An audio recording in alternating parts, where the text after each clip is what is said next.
So first question I wanted to ask then was basically, um, this was big news when it was announced a couple of days ago that cladding played a part in helping spread the fire at Eccleston House. Um, what was your reaction when you first heard that? I would assume it was from the fire service, was it? Yeah, so it was the fire service that informed us about the cladding system contributing to the spread of the fire. And so our immediate reaction to that was to get a waking watch put in Eccleston House, Phoenix House, which is the block next door, and then another similar type block with Beaufort House nearby. And that was our immediate reaction to the news. And then obviously what we then looked at was one, what had happened there, also the fact that we'd had some um, fire inspection report. So there's a new type of inspection called Pass 9980, which has come in this year, which is a much more stringent regulations around fire safety. So all our blocks are in the process of having an inspection done against that standard. And where we have had a few blocks done and the draft reports have come back, they also identified concerns with the cladding. So between those things, one, we wanted to put waking watches in those blocks that were covered by those, but then we wanted to take precautionary measures in the 27 blocks additionally until we've had those tests done and we know exactly what is being said about the cladding on those blocks. So what we've got is a precautionary measure that is in place in the interim while we get those inspections done or while we agree other alternative interim measures. I want to just establish some facts early on as well, first of all. I mean, do you have things to hand, like, for example, so it's this EPS cladding, polystyrene cladding that's on the building at Eccleston. Are you able to tell me how long that's been on the building there? Do you know that detail?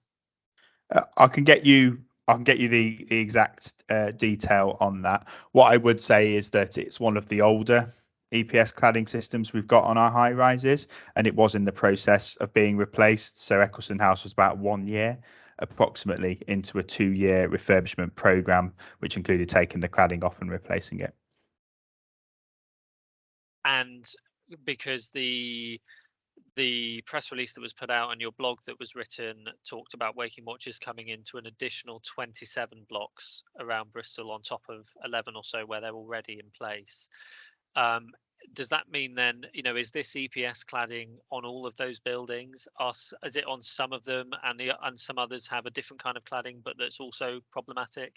I mean, I just want to get a sense of, do you know how many buildings this cladding is on? 37 of the 38 have got a version of EPS cladding, some of it older, some of it newer systems. And then there's one other building with a different type of cladding on, which is deemed very similar to EPS cladding. So a waking watch has also gone into that block too. So, I mean, for people hearing that is a huge number of buildings in Bristol to have cladding on it that is deemed problematic. And we're talking now 5 years after Grenfell. So there will be lots of people out there wondering how it is still on these buildings. I mean, firstly, why it was on there in the first place, but secondly, why it's still on there. Can you tell me anything about what kind of safety tests was done on the cladding when it was put in the first place? Or, because it was clearly deemed safe until this fire happened and the fire service realised it helped spread. So what can you tell me more about that?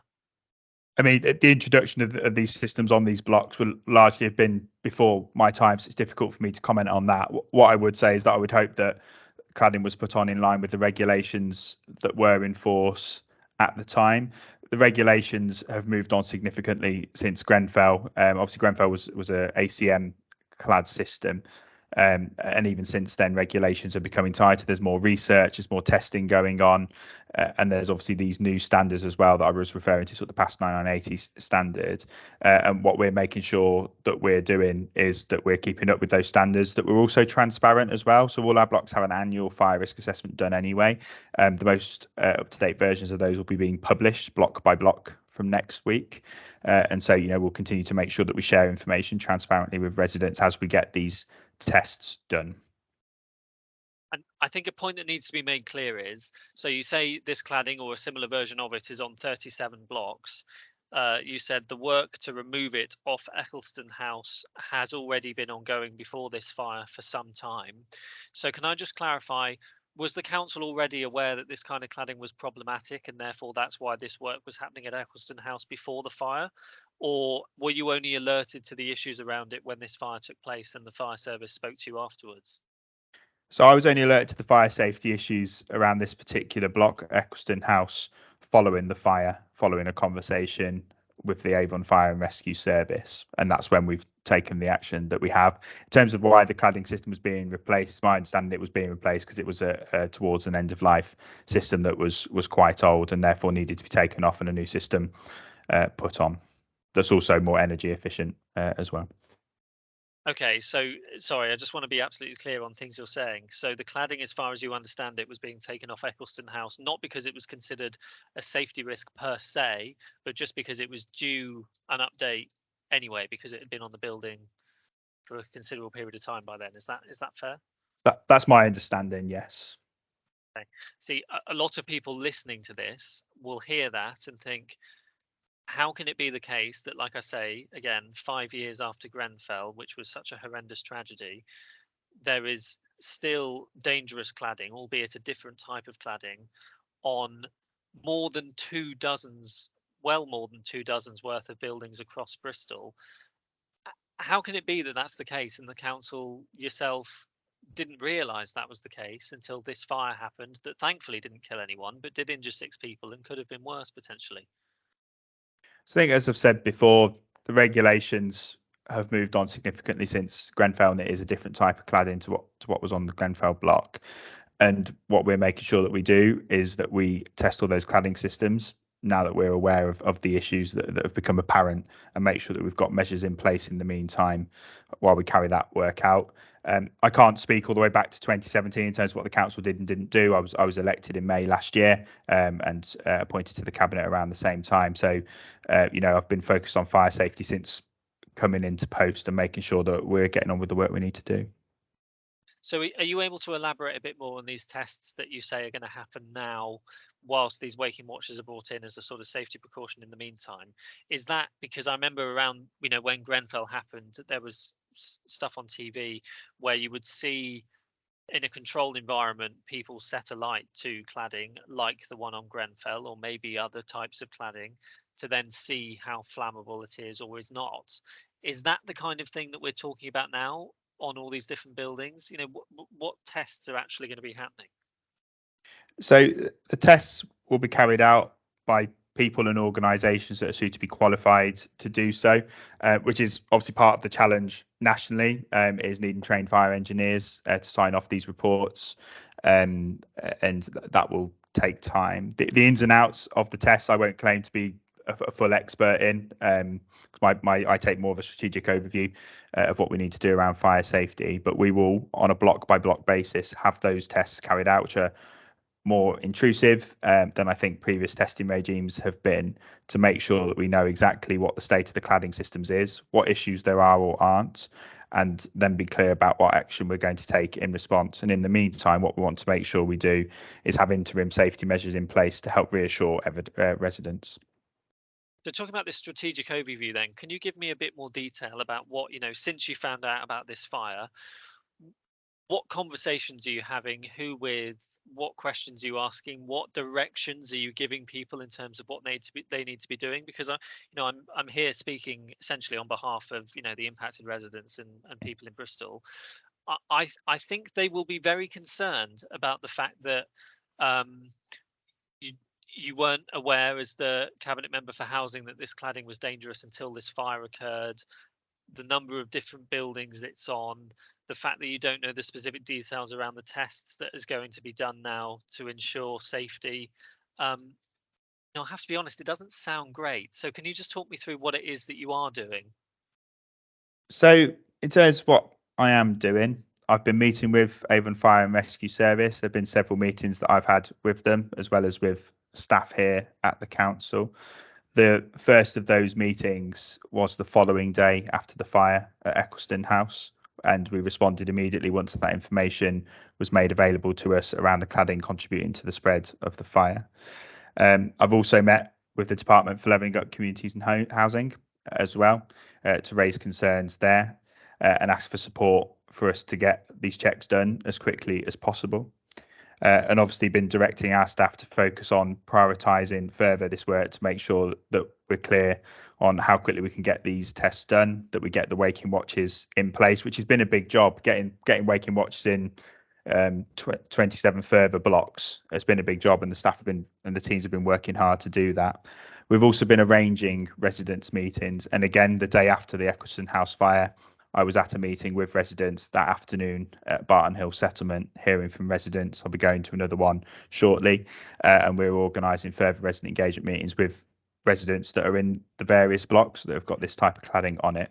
So I'll be making sure that I'm visible, that I'm meeting with residents, that staff are with me, that the fire service are with us as well, because they are the technical experts when it comes to fire safety, and it's important we follow their advice that they're giving to us and following their guidance that they're giving to us and have regular conversations with them. So we are across it, and we will continue to be, and we'll continue to make sure that we take that advice from the fire service as they provide it to us, and make the case to make sure that we're sufficiently supported nationally to get this work done as promptly as possible. Sure. I want to get onto the waking watches because you mentioned them a bit there, but going back to I can't remember whether it was specified. I think it was in your blog actually. This statement, I've got it in front of me now. The new program that's going to be put together now to remove this EPS cladding off all the buildings. The fact that could take 8 to 10 years to complete. Now that's a long time, obviously. Talk me through that time scale and where that's come from. So that's an initial program estimate that's been provided to me by officers. We'll obviously be interrogating that and looking to see if we can go quicker than that. If we can, we will. Some of the questions that we have around the speed at which we can do so many blocks at the same time is also about market conditions and the availability of resources, availability of people, availability of materials for that work to be done. There are blocks within Bristol already having that cladding removed and replaced at the moment. So there are already some blocks that are in a refurbishment program that's currently on site, and obviously others that are not. So we will keep that under review, and if we can go quicker, we will go quicker. What we'll make sure is that we've got appropriate interim safety measures in place on the blocks until the cladding is removed. What's your understanding of how likely it is that you'll be able to go faster than that, or even how likely it is that it could end up taking longer than that? Are you able to give any kind of comment on that at the moment? I'd like to think it wouldn't take longer. What we'll do is look block by block at the program. One of the questions is the market and what the availability of the people and resources is. That'll be the thing that will mean we can go at the current proposed pace, can go quicker, possibly slower. But I think what we want to make sure we do is that we do proceed at the pace we can, but then also make sure that the work's done is done properly as well, because we want to go quickly, but we also want to make sure it's done properly too. And I want to ask you about the press release that was put out on Tuesday by the council in comparison with the blog that you wrote and was put out on the mayor's website the same day, because the press release talked about how these waking watches were going to be needed at 27 new blocks, but it didn't give any real detail as to why that was the case. It talked about new advice from the fire service, but that was about as detailed as the explanation got. It was only in your blog that the issue with the cladding was mentioned, and the fact that the fire service had deemed the cladding helped spread the fire. Are you able to explain why that fact wasn't mentioned in the press release? Because that's a pretty important fact that was left out there. I mean, if it wasn't in the press release, it was in the blog, and the blog's obviously publicly available. So I don't think there's any attempt to hide anything there. Those are both public sort of information. I just thought it was a bit odd that, I think it's fair to say that most journalists would look to a press release for news on these kinds of things, because that is literally the point of a press release. And yet that reason why, I actually put a tweet out and put in our coverage, when I saw that press release, the council's announced waking watchers are needed in X number of new buildings, but the reasoning why isn't clear, because from the press release it wasn't clear. But then I subsequently realized through seeing another journalist's post on Twitter that the reasoning why was out there. It was just in this blog, which I hadn't seen. I mean, I suppose, I mean, I know you're not in the press team, so maybe I'm asking the wrong person, but it just seemed odd that it was in one and not the other. As you point out, I'm not in the press team, so I'm happy to take that question away if that's helpful. What I would say is, that we were clear in the blog, and so we are being transparent about why. Okay. Following on from that, there was a discrepancy between the two as well, whereby in your blog you suggested that these new waking watches would be getting introduced this week. In the press release, it said that they would be getting introduced potentially in the next couple of weeks, but it said, within the next 2 weeks. So there's obviously a slight discrepancy there, not huge, but for people that live in these blocks, it's pretty important to know when they're going to be coming in. So are you able to be any more specific around that?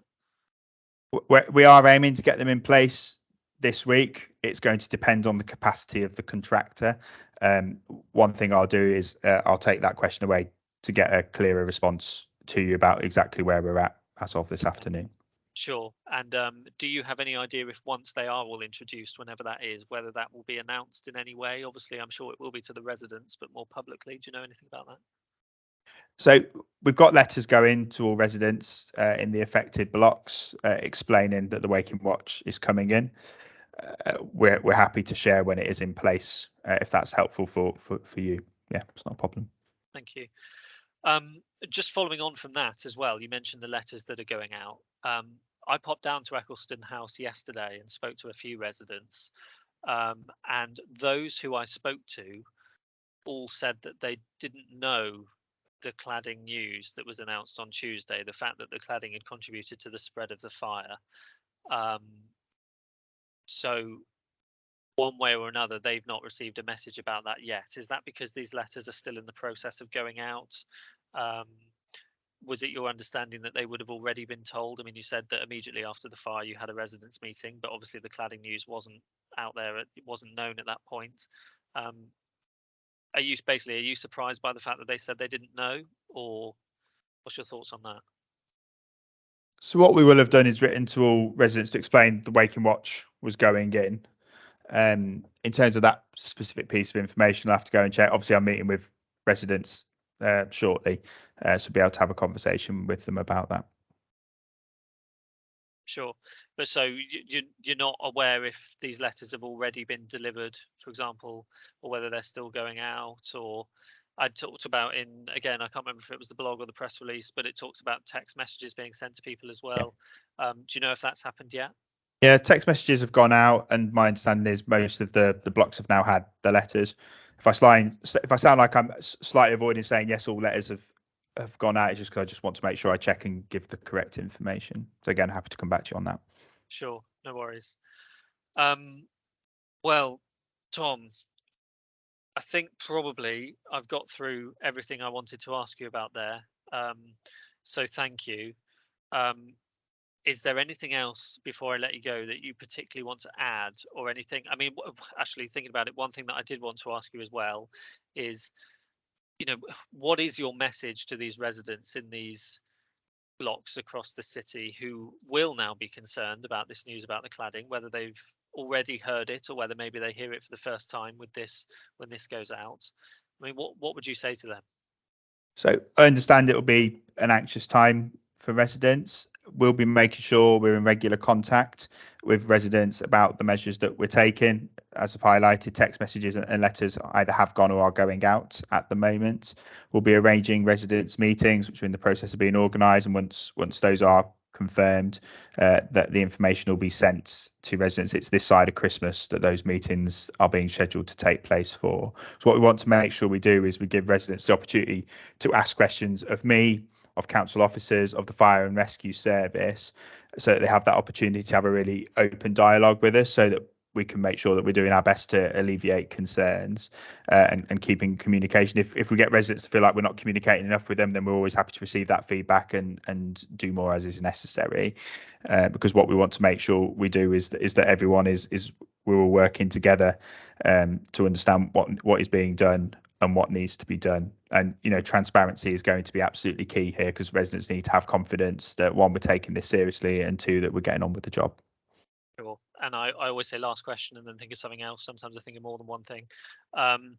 One of the residents I spoke to yesterday described his flat, now that he knows this cladding news, as like a prison cell in the sky, was how he put it.